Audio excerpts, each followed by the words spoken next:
दुनिया का सबसे अच्छा क्रिसमस उपहार। लेखक माइकल मोरपुर्गो। हिंदी कहानी रूपांतरण। बहुत समय पहले की बात है। एक आदमी एक पुरानी लकड़ी की मेज डेस्क एक दुकानदार से खरीदता है। यह मेज बहुत टूटी फूटी और जली हुई थी। वह आदमी उस मेज को ठीक करने का काम करता है। जब वह उसे पॉलिश और मरम्मत कर रहा होता है, तब उसे एक छिपी हुई दराज मिलती है। उस दराज में उसे एक पुराना लिफाफा मिलता है। लिफाफे पर लिखा था, जिनके लिए मेरी प्यारी पत्नी कॉनी की ओर से क्रिसमस 1914। वह आदमी लिफाफा खोलता है और अंदर रखी हुई चिट्ठी पढ़ता है। चिट्ठी पढ़ते ही वह एक अलग ही समय और भावनाओं की दुनिया में पहुंच जाता है। जिन की चिट्ठी। वह चिट्ठी जिम मैकफरसन नामक एक ब्रिटिश सैनिक ने अपनी पत्नी कॉनी को लिखी थी। वह उस समय पहले विश्व युद्ध वर्ल्ड वॉर 1 में लड़ रहा था और ट्रेंच खाई में रह रहा था। जिन ने लिखा कि वह 25 दिसंबर 1914 की सुबह अपने साथियों के साथ खाई में था। मौसम बहुत ठंडा था। तभी उन्हें सामने से जर्मन सैनिकों की आवाजें सुनाई दी। वे फ्रॉलिश वीनाख्टेन जर्मन में मेरी क्रिसमस कह रहे थे और उन्होंने मोमबत्तियां जला रखी थीं।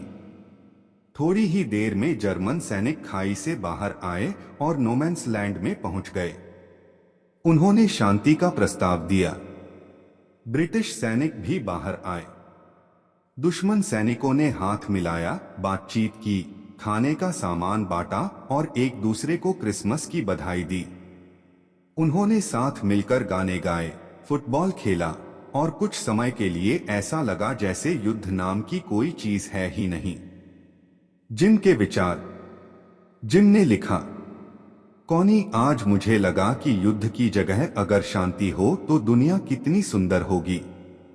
जर्मन सैनिक भी हमारी तरह हैं, उन्हें भी घर की याद आती है, उन्हें भी डर लगता है और वो भी मुस्कुराते हैं। जिन ने यह भी लिखा कि अगर उनके देश के नेता वहां होते और यह सब अपनी आंखों से देखते तो शायद कभी भी युद्ध न होता। कॉनी से मुलाकात। जब वह आदमी चिट्ठी पढ़ लेता है तो सोचता है कि यह चिट्ठी उसकी असली मालकिन कॉनी को मिलनी चाहिए। कई जगहों पर खोजबीन के बाद वह एक वृद्धाश्रम ओल्ड एज होम पहुंचता है, जहां कॉनी मैकफरसन नाम की एक बूढ़ी महिला रहती है। वह अकेली होती है, उसका कोई परिवार नहीं बचा होता। वह आदमी उसे वह चिट्ठी देता है। जैसे ही कॉनी वह चिट्ठी पढ़ती है, उसकी आंखों में आंसू आ जाते हैं। वह सोचती है कि उसका पति जिम खुद उसके पास वापस आ गया है। वह धीरे से कहती है, जिन, मुझे पता था तुम जरूर आओगे। मैंने तुम्हारा इंतजार किया। वह चिट्ठी को ऐसे पकड़ती है जैसे वह दुनिया की सबसे अनमोल चीज हो। सबसे अच्छा क्रिसमस उपहार। उस दिन कॉनी के लिए जिम की चिट्ठी ही दुनिया का सबसे अच्छा क्रिसमस गिफ्ट बन गई, क्योंकि उसमें प्यार, यादें और उम्मीद थी। कहानी से सीख। AKR academy super 50। युद्ध चाहे जितना भी क्रूर हो, इंसानियत कभी खत्म नहीं होती। शांति और प्रेम सबसे बड़ी शक्तियां हैं। एक छोटा सा तोहफा, जैसे कि एक चिट्ठी, किसी के लिए पूरी दुनिया हो सकता है। दुश्मन भी इंसान होते हैं।